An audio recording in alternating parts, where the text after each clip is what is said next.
रास बिहारी बोस जी, उनके कर्मभूमि पर आने का सौभाग्य प्राप्त हुआ और हम सब जानते हैं कि बंगाल जो क्रांतिकारियों की भूमि रही, वीर योद्धाओं की भूमि रही, सामाजिक नेतृत्व देने वाली भूमि रही, ऐसी भूमि से संबंध रखने वाले हमारे क्रांतिकारी रास बिहारी बोस के कर्मभूमि पर मुझे आने का सौभाग्य मिला है।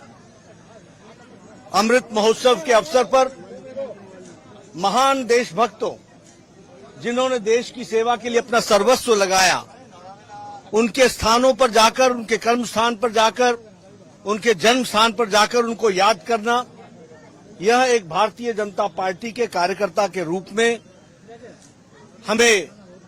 हमारी जिम्मेवारी भी है और साथ ही साथ वीर योद्धाओं को नमन करना, याद करना, यह भी हमको प्रेरणा देता है। आज जब मैं यहां आया हूं तो हम महान क्रांतिकारी रास बिहारी बोस जी को याद करते हैं। हमें मालूम है कि उन्होंने ब्रिटिशर्स के खिलाफ, विदेशी ताकतों के खिलाफ, बर्तानिया के खिलाफ एक बहुत ही महत्वपूर्ण लड़ाई लड़ी थी और क्रांतिकारी वीर के रूप में उन्होंने क्रांतिकारी के बीज भी यहां बोए थे। गदर रेवोल्यूशन में भी उन्होंने भाग लिया और ब्रिटिशर्स को अंदर से, जिसे कहते हैं कि एक टक्कर देने की योजना बना करके वो आगे बढ़े थे।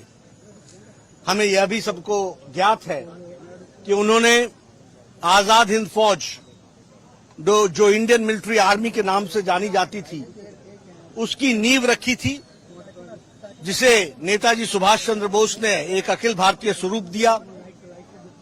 1915 में उनको भारत छोड़ना पड़ा। शरीर रूपी वो जापान में जरूर थे, पर आत्मा रूपी वो भारत में ही थे और उनका लिटरेचर, उनकी बातचीत जो हमें देखने को मिलती है और पढ़ने को मिलती है, वो बताता है कि किस तरीके से उन्होंने आजाद हिंद फौज को और क्रांतिकारी लड़ाई को यहां पर अंजाम देने में अपना योगदान किया। हम यह भी जानते हैं कि बहुत से उपन्यास, बहुत सी कथाएं उनके बारे में बहुत से कवि और लेखकों ने लिखी है जो प्रेरणादायी है। ऐसे महान विभूति के कर्मस्थली पर आने का मुझे सौभाग्य मिला।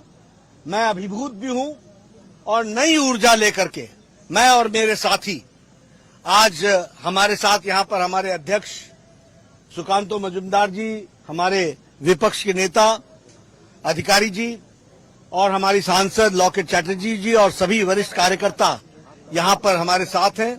हम सब लोग एक ऊर्जा लेकर के जा रहे हैं, प्रेरणा लेकर के जा रहे हैं और बंगाल की दृष्टि से भी जो बंगाल का गौरव है उसको पुनः स्थापित करने के लिए भी हम कटिबद्ध भी हैं और वचनबद्ध भी हैं। तो उस कार्य को भी करने में हम कोई कसर नहीं छोड़ने वाले हैं। लेकिन ऐसी प्रेरणा हमको ऐसे वीर सपूतों के कर्मस्थली पर आकर के ही मिलती है, इसलिए मैं अपने आप को बहुत भाग्यशाली समझता हूँ। भारत माता की, भारत माता की, बीजेपी बीजेपी बीजेपी।